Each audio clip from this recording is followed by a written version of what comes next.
इस दुनिया का ज्ञान, इस दुनिया का विज्ञान सब पृथ्वी से अलग था। जैसे पृथ्वी के लोग ऑक्सीजन पे जिंदा हैं, ओसिरिस पे जीवन यमी नाम की एक जीवनदायी हवा के सहारे था।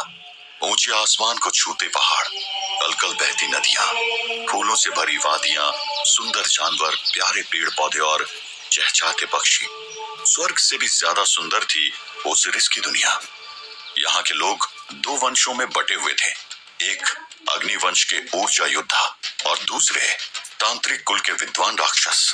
ये दोनों वंश एक दूसरे के साथ प्रेम और सम्मान से रहते थे। लेकिन वो कहते हैं ना कि शांति और खुशहाली की उम्र बहुत छोटी होती है। तो एक दिन ओसिरिस की धरती पर भी कोहराम मच गया और ओसिरिस स्वर्ग से बदल कर राख हो गया। जहरीली हवाएं, जलते लावा की नदियां, गर्मी में तपता रेगिस्तान, नरभक्षी दानव और एक जालिम राज्य संघ। ये थी ओसिरिस की आज की हकीकत। आज से 15 साल पहले क्या हुआ था ओसिरिस पे, ये जानने में फिलहाल मानव की कोई दिलचस्पी नहीं थी। उसे मतलब था तो किसी तरह हार्कोन की सरकार से आए उन सिपाहियों से बचने से जो सुबह सुबह उसके घर के दरवाजे पे खड़े थे। 20 साल का मानव घबरा के उठा और उसने अपनी बहन समाया को भी उठाया और बोला, समाया, हार्कोन के सैनिक आए किराया लेने।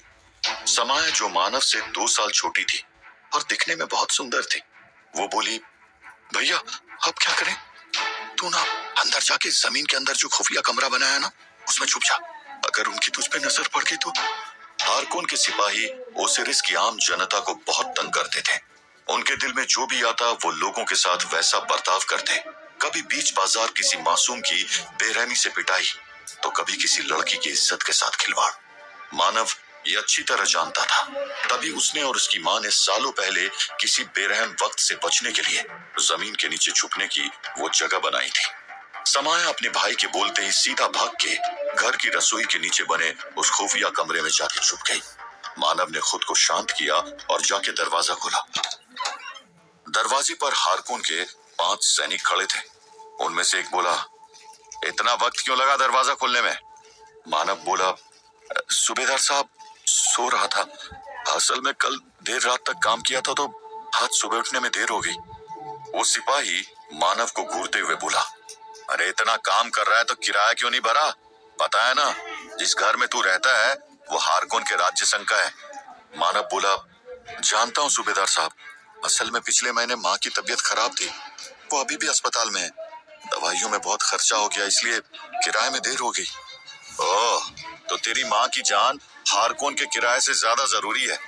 उस सिपाही की इस बात पे मानव को गुस्सा तो बहुत आया, पर वो उस गुस्से को पी गया और बोला, ऐसा नहीं है, देखिए आज मैं अग्निशक्ति योगपीठ जा रहा हूँ, मैं वहाँ एडमिशन लेने वाला हूँ।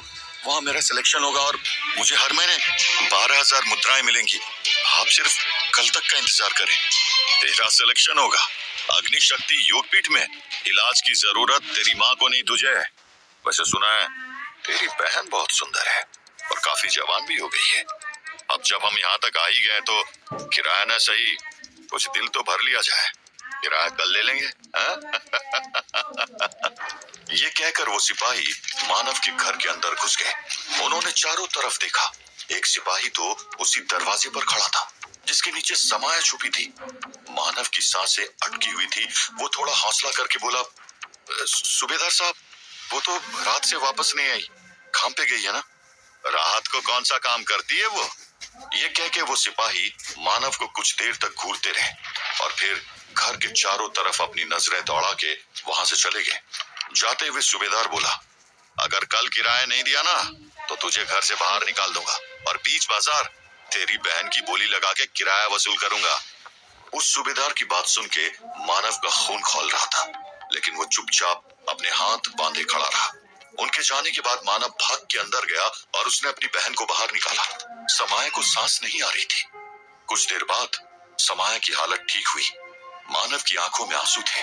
वो बोला, बस आज के बाद हमारी किस्मत बदल जाएगी समाया। समाया बोली, मैं जानती हूँ, मुझे आप पर पूरा यकीन है। अब आप एकेडमी जाओ, अगर फिर से लेट हो गए तो हाफ डे लग जाएगा ना। समाया की बात सुनकर मानव जल्दी से तैयार हो गया और जब वो घर से निकलने वाला था तब समाया ने उससे कहा, भैया आज मेरी रात की शिफ्ट है, मुझे थोड़ी देर हो जाएगी। अपना ख्याल रखना, और शाम को जब मैं सिलेक्शन डे से लौटूंगा तो जीत के ही लौटूंगा। ये कहकर मानव दरवाजे की तरफ बढ़ गया। बस लौट आना भैया, सिलेक्शन हो या ना हो सीरीज के इस नर्क में मैं और माँ अकेले नहीं रह सकते। ये कहकर समाया की आंखों में आंसू भर आए थे और उसने अपने भाई को गले लगा लिया। मानव समाया को हौसला देकर घर से बाहर चला गया। 15 साल पहले आए महाप्रलय के बाद ओसिरिस की धरती 3 विशाल राज्यों में बंट गई थी। आर्यव्रत, काले पहाड़ों का देश, जम्बूद्वीप, विशाल सागर का नगर, और सहारा, जलती रेत की दुनिया। मानव और समाया आर्यव्रत के एक शहर बलीनगर में रहते थे। मानव और समाया सगे भाई बहन नहीं थे, उन्हें खून ने नहीं किस्मत ने जोड़ा था।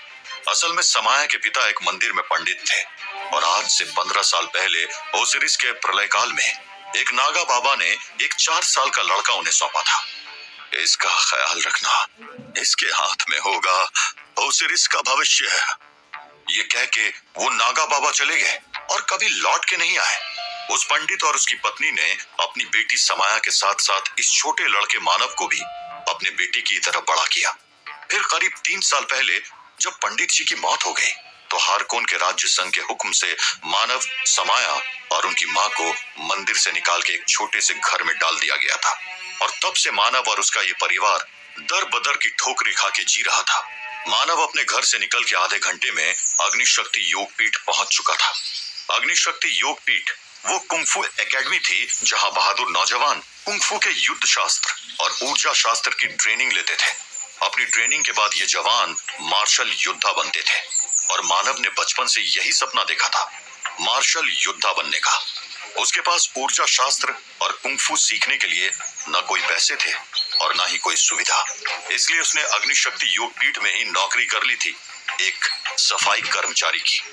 कम से कम देख के सीख लूंगा कुछ, अपनी बीमार माँ को यही कह के वो अग्निशक्ति योगपीठ में एक सफाई करने वाला बन गया था। अपनी सफाई कर्मचारी की यूनिफॉर्म में मानव एकेडमी के उस विशाल कॉरिडोर की सफाई करते हुए खुद से कह रहा था, आज चाहे जो भी हो जाए मैं गुरु जामवेश से बात करके रहूंगा। आखिर मुझे भी एकेडमी में पढ़ना है, मार्शल योद्धा बनना है। मैं एडमिशन टेस्ट में हिस्सा लूंगा। तभी पीछे से कुछ लड़के आए और उन्होंने मजाक मजाक में मानव के सिर पर थप्पड़ दे मारे। मानव घबरा गया। फाजिल और उसके दोस्त मानव के पीछे खड़े थे। फाजिल बोला, अबे ओ ढीले, पागल है क्या? अकेला किससे बात कर रहा है? कहाँ एडमिशन लेने की सोच रहा है? सबसे बड़ा जमादार बनने के स्कूल में फाजिल और उसके दोस्त अग्निशक्ति योगपीठ में 3rd ईयर के स्टूडेंट्स थे। ये अक्सर मानव को तंग करते रहते थे। फाजिल बोला, अरे तुझे कितनी बार समझाया ढीले, तेरी औकात नहीं है मार्शल बनने की। जितनी यहाँ 1 साल की फीस है ना, उतने पैसे तू अगले 10 साल में भी नहीं कमा पाएगा। और रही दूसरी बात, हारकोन के बच्चे जमादारों के साथ नहीं पढ़ सकते हैं, समझा?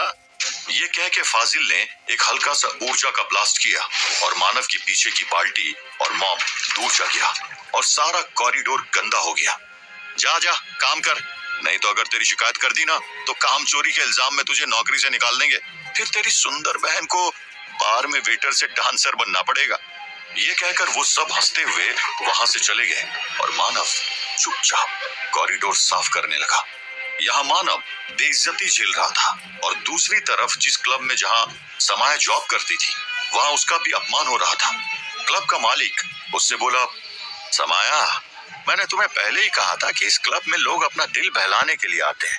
जितनी भी लड़कियां वेटर है वो यही कपड़े पहनती। तुम तो जानती हो कि हारकोन की सरकार जो जनता का खून पीती है उसी के दर्द को नशे में डुबोने आते लोग यहाँ।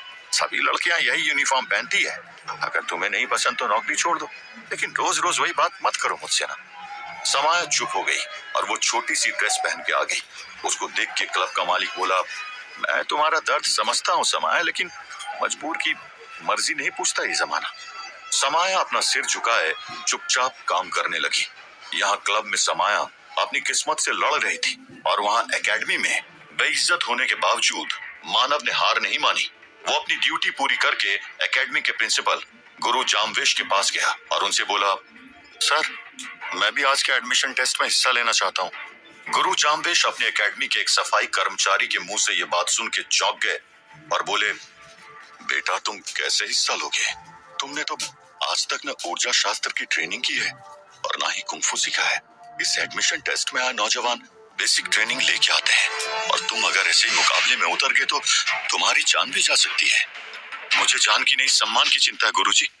मानव का ये जवाब सुन के गुरु जाम्बेश फिर हैरान हो गए और इससे पहले कि वो कुछ बोलते, मानव बोला, रूल्स के हिसाब से 18 साल की उम्र से ऊपर का कोई भी शख्स इस सिलेक्शन में हिस्सा ले सकता है। गुरु जाम्बेश ने मानव की बात सुन के हाँ में सिर हिला तो दिया, लेकिन वो काफी परेशान थे क्योंकि बिना तैयारी के एकेडमी के एडमिशन टेस्ट में उतरना मौत को गले लगाने जैसा था। मानव ने शायद उनके मन की बात पढ़ ली थी। वो बोला, अगर आज इस मुकाबले में मेरी जान भी चली जाए तो मुझे पछतावा नहीं रहेगा, लेकिन मैं इस एकेडमी के जमादार से यहाँ का स्टूडेंट बनने के इस मौके को हाथ से जाने नहीं दे सकता। अगर सिलेक्शन हो भी गया तो फीस कैसे भरोगे? गुरु जाम्बेश की बात सुन के मानव बोला, जो स्टूडेंट सिलेक्शन लिस्ट में फर्स्ट आता है उससे फीस नहीं ली जाती ना।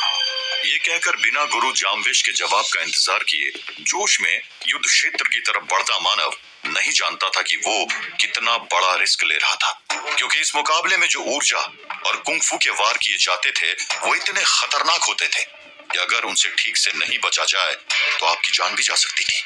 लेकिन इस दुनिया में अपने और अपनी बहन के लिए सम्मान पाने का यही एक रास्ता जानता था मानव। जैसे ही मानव युद्ध क्षेत्र में आया, उसकी नजर पड़ी भीड़ में बैठी एक लड़की रूही पर। ओसिरिस के एक बड़े जनरल की बेटी थी रूही, जिससे मानव दीवानों की तरह प्यार करता था। रूही से मानव एक बार एकेडमी में मिला था जब वो वहां अपने पिता और भाई के साथ आई थी अपने भाई के एडमिशन के लिए। कॉरिडोर में सफाई कर रहे मानव को पहली नजर में ही रूही से प्यार हो गया था। दिन रात मानव रूही के सपने देखता था, लेकिन रूही तो उसे पहचानती भी नहीं थी। आज पहचान जाएगी वो तुझे मानव, जैसे ही तू ये एडमिशन टेस्ट पास करके एकेडमी में दाखिला ले लेगा। मानव खुद को समझाते हुए बोला और युद्ध क्षेत्र में उतर गया। उसे ना तो ऊर्जा शास्त्र की कोई नॉलेज थी और ना ही कुंफू की। और जब युद्ध क्षेत्र में उसके सामने खड़े 3 और प्रतिद्वंदियों ने वार करने शुरू किए, मानव का शरीर घायल होता चला गया। उसके पूरे शरीर पर घाव हो गए थे। सब लोग युद्ध क्षेत्र में मानव की हालत देख के डर गए। सबके मन में बस एक ही ख्याल था, कौन है ये लड़का जो मरने के लिए यहाँ आ गया है? एकेडमी के स्टाफ और टीचर्स ने मानव को पहचान लिया था। वो एक दूसरे से बोले, अरे बेबी, ये तो एकेडमी में सफाई करने वाला लड़का है, यहाँ कैसे आ गया? इसे बाहर निकालो, नहीं तो ये मर जाएगा। लेकिन इस मुकाबले का एक रूल था, जब तक प्रतिद्वंदी खुद हार न माने उसे बाहर नहीं निकाला जा सकता। लेकिन मानव आज मन बना के आया था कि वो हार नहीं मानेगा। एक के बाद एक वार होते गए। मानव के शरीर से खून रिस रहा था। वो अपने घुटनों पर गिर गया था। अब उसके लिए एक एक सांस लेना भी भारी हो रहा था। किसी भी वक्त मानव की जान जा सकती थी। पूरे युद्ध क्षेत्र में लोगों ने चिल्लाना शुरू कर दिया था, अरे हार मान लो मानव। लेकिन मानव हार नहीं मानने वाला था। मानव की आंखों के सामने अंधेरा छा गया था और उस पल में जैसे समय रुक गया। मानव ने देखा कि वो एक अलग आयाम में है। ये धरती ओसिरिस की ही थी, लेकिन ये वही स्वर्ग था जो ओसिरिस प्रलय के पहले हुआ करता था। मानव एक विशाल झरने के सामने खड़ा था। पीछे से एक बहुत ही सुंदर औरत पानी में से निकल के आई। मैं तुम्हारी माँ हूँ। मानव हैरानी के साथ खुद को और उस दुनिया को देख रहा था। वो बोला, माँ? वो औरत बोली, हाँ, तुम्हारी माँ कावेरी। बताओ क्या करना है बेटा? वहां उस दुनिया में वापस जाना है या फिर यहाँ इस दुनिया में राजकुमार बन के जीना है? वापस जाओगे तो जिंदगी भर लड़ना पड़ेगा, ओसिरिस को संभालना पड़ेगा, और यहाँ तुम आराम से जी सकते हो। अपनी माँ की बात सुन के मानव बोला, यहाँ अच्छा है, लेकिन वहां भी मेरी एक बहन और माँ है, मुझे वापस जाना होगा। कावेरी बोली, जानती थी अपने पिता पे ही गया तू। वापस जा, अपना धर्म निभा, बन रक्षक ओसिरिस का। वापस जाके तू ये मुलाकात भूल जाएगा। कावेरी गायब हो गई। तभी बादल गरजे, बिजली कड़की और सामने आई एक दिव्य आकृति। उसने कहा, अग्निपुत्र, मैं शूरवीर ब्रह्मा आज तेरे अंदर अनंत अग्नि जागृत करता हूं। तैयार हो जा। ओसिरिस के काल और राहु की चाल से बहुत जल्द सामना होगा तेरा। और अगले ही पल मानव का शरीर ऊर्जा से भर गया और एक धमाका हुआ और पूरे शहर में एक शॉक वेव दौड़ गई। उसके तीनों प्रतिद्वंदी ऊर्जा के इस धमाके से दूर जा गिरे थे और बेहोश हो गए। मानव वापस वहीं युद्ध क्षेत्र में खड़ा था उसने अग्नि शक्ति योगपीठ की चुनौती को पार कर लिया था। गुरु जाम्बेश और बाकी सभी टीचर्स इस आम लड़के की शक्ति देख के हैरान थे। मानव ने उस भीड़ में बैठी रूही को देखा जो अब पूरे शहर की तरह उसे पहचान चुकी थी। गुरु जाम्बेश बोले, मानव अकेले 3 प्रतिद्वंदियों को हरा के आज के मुकाबले में अव्वल आया है। उसको अग्नि शक्ति योगपीठ में दाखिला मिलता है और उसकी फीस भी माफ की जाती है। और आज से हर महीने ये एकेडमी उसे 12,000 मुद्राएं देगी। मानव ने अपना वादा पूरा कर दिया था। तभी मानव बेहोश होकर युद्ध क्षेत्र में गिर गया। उसकी सांसें नहीं चल रही थी। क्या हो गया था मानव को? कौन है ये शूरवीर ब्रह्मा? मानव के अंदर ये ऊर्जा की शक्ति कैसे आई? कौन सा काल आने वाला है? कैसे बचेगी ओसिरिस की धरती? जानने के लिए अभी डाउनलोड करें पॉकेट एफएम ऐप और सुनते रहिए ओसिरिस के वीर की महागाथा अग्निपुत्र मना, सिर्फ पॉकेट एफएम पर।